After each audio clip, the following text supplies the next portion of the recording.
Hello everyone, my name is Hectic and welcome back to yet another card gaming video on this channel. We will begin back into electronic gaming, all of that stuff. That content's still going. This one is a little bit of a fun break, and we're still talking about Magic the Gathering here. But today I'm going to be explaining the legendary rule in Magic, what it is, how it impacts that, as well as showing you any legendary examples in my deck. So what is the legendary rule? That means in Magic stating that a player in a standard deck or even commander deck can only have one permanent of a legendary name, meaning of the exact name. Not one legendary permanent, but just one of the exact same name of a legendary permanent. Yes, this used to be where it was you could choose one legendary permanent and sacrifices the other. That rule has changed down to one. In fact, now that you can have only one of each copy, I don't know why you would want to have 4 copies, because pretty much more than one of any of the legendaries, especially in the examples I'm about to give, would be very overpowered. Yep, and that's exactly why it is at 1. Yes, so legendary anything, a legendary permanent can mean a legendary creature, land, artifact, enchantment. Yes, and I do have examples of all of them. I took my standard commander deck, 100 cards plus the commander, and I took out all of the legendaries out of that to show you guys examples, as well as the commander. Now, your commander does have to be a legendary creature of the colors run in your deck, so the legendary rule follows that. Obviously, you can't have 2 in the commander deck. You can't have more than 1 copy of a card anyway, so that negates that. Any legendary card can be of any rarity. Usually they're going to be of higher rarity, rares and mythic rares, but there are commons and uncommons as deemed the legendary name, and I do have examples of that. As well as mostly the legendary things do have to deal with not their power level or their rarity. Sometimes it does. Most of the time it's within the set or within the lore of Magic the Gathering, which is way too complex for me to really go over without doing research. But if you guys like this content, maybe I will start doing some of those. Yes, those will take days, if not like months, to compile. Just the research itself into the lore, but a lot of these that's part of what the legendary is. It's unique to the set. So we're going to go through a batch of legendary examples. We are going to go over practically all of these cards, what they do, and why I think they're legendary, and just showing you different things that you could expect while playing Magic the Gathering. Yes, this is in Commander format. I will also have a video out explaining what Commander format is, that game type. Yes, in case you guys are confused, but right now all you need to know is that it's 100 cards plus a Commander legendary creature, and no duplicates in there. Yes. So first off, we have Search for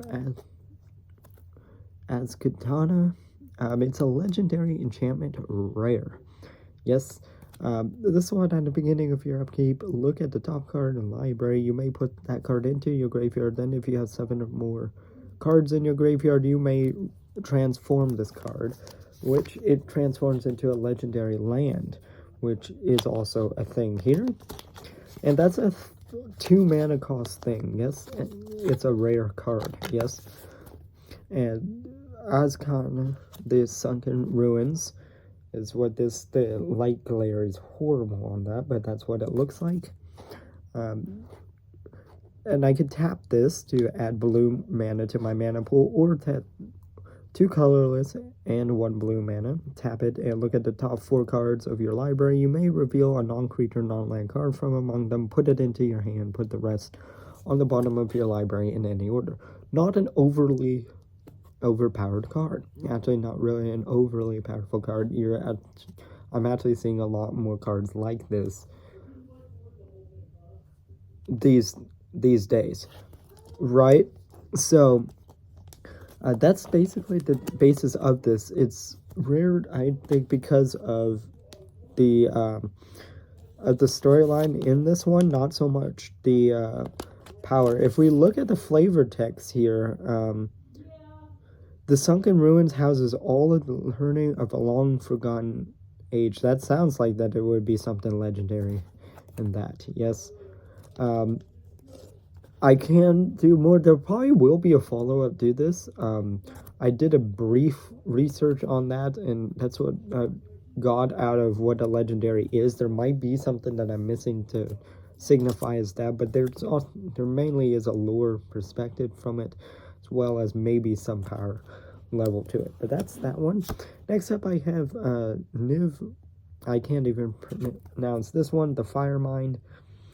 It required 2 colorless plus 2 blue mana, 2 red mana, so a total of 6 mana to cast. Legendary creature, dragon wizard, a rare card. 4/4 power, toughness. Flying, whenever you can draw a card, this creature does 1 damage to any target, and I can tap in to draw a card. Actually fairly powerful. I can understand that could be legendary for what it is. As brilliant as a cut diamond, and with just as cruel an edge, right?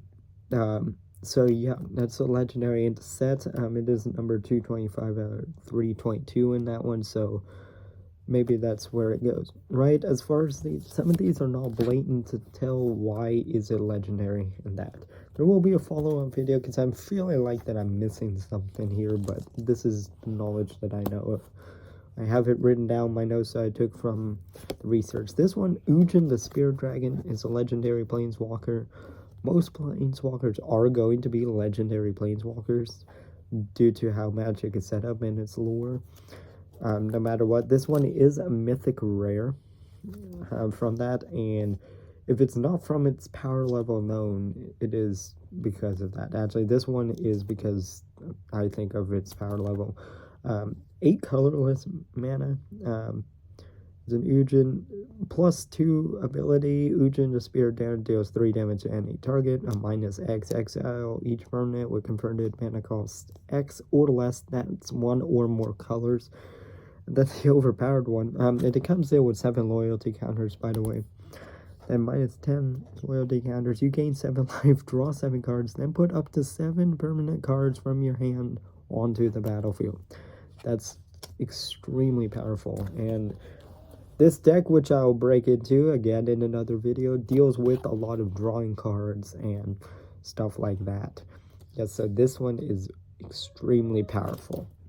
Yes, so that one, I would think it would be legendary, not only in its lore perspective, and also because of the fact that it's a planeswalker, which doesn't mean that it's legendary. I think I've seen a non-legendary planeswalker. I might not have. I think they're all legendary.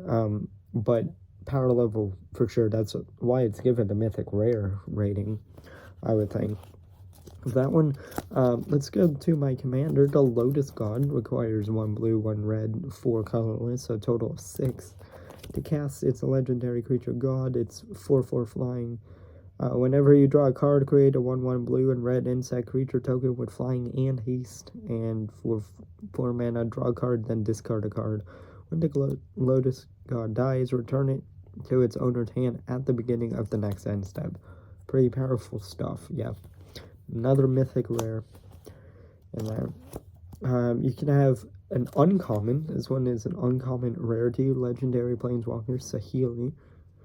Saheeli Sublime Artificer for a choice of red or blue, another choice of red or blue, and 1 colorless. So a total of 3. Only 5 loyalty counters for this one. Passive ability is whenever you cast a non-creature spell, create a 1/1 colorless servo artifact creature token. -2 ability is target artifact you control becomes a copy of another target artifact or creature you control until end of turn, except it's an artifact in addition to other types. Yeah, I believe this one's another lore-based one. Not too overly powered, and it is of an uncommon rarity. Yes, saying that legendary does not mean that, hey, it's because of its power level. Yes. Next one, Narset, Parter of Veils, which is that one. It's another legendary planeswalker, uncommon. 5 loyalty counters. Each opponent can't draw more than one card each turn. -2 ability. Look at the top 4 cards of your library. You may reveal a non-creature, non-land card from it. Put it into your hand. Put the rest on the bottom of your library in any order.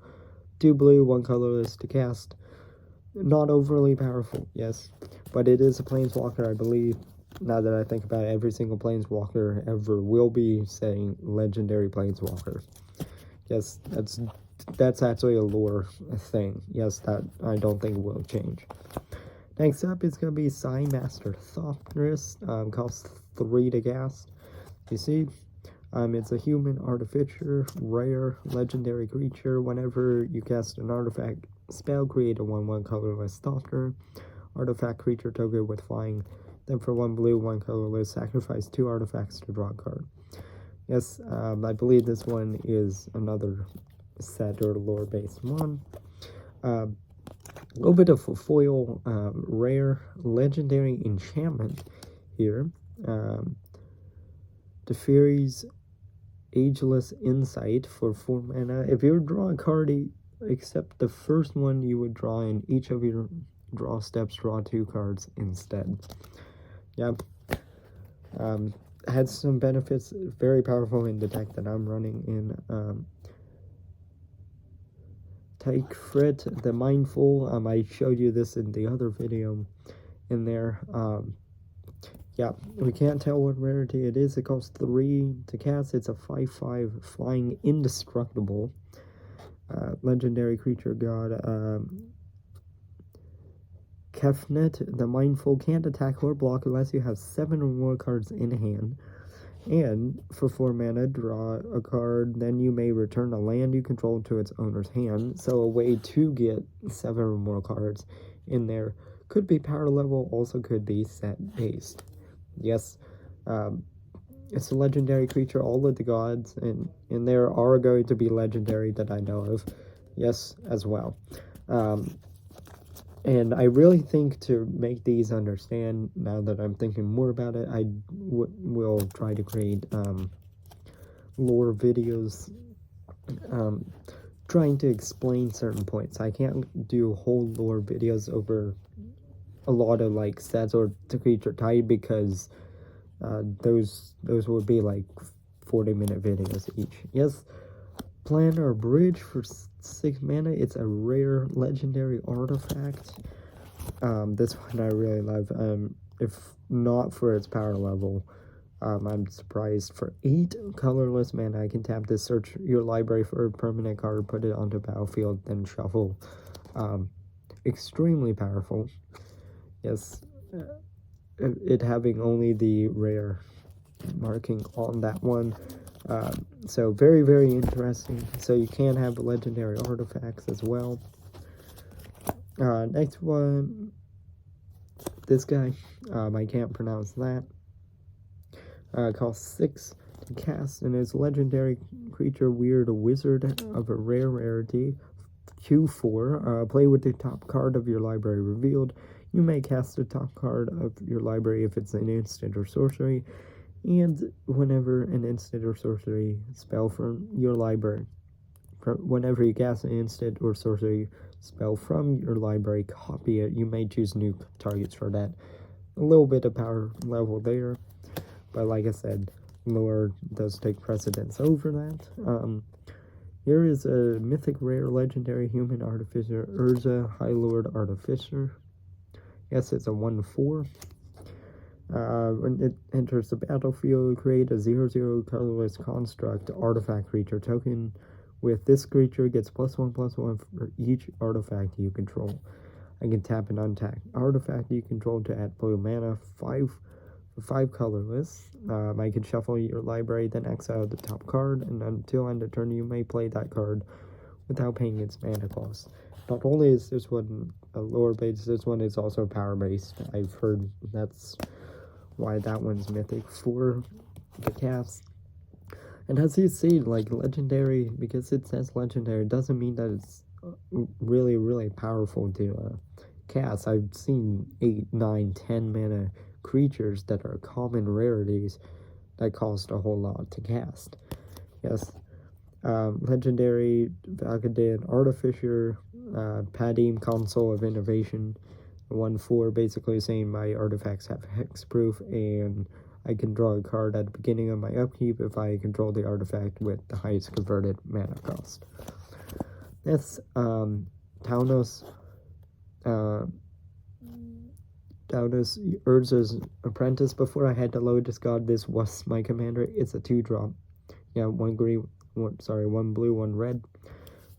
Mythic rare human artificer, has haste as a 1/3, and for 2 mana I can tap this and basically duplicate and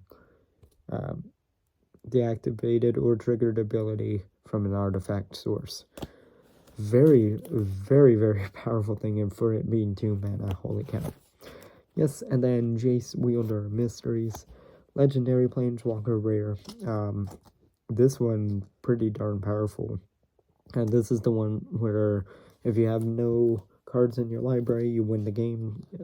Draw 7 cards, then if your library has no cards in it, you win the game.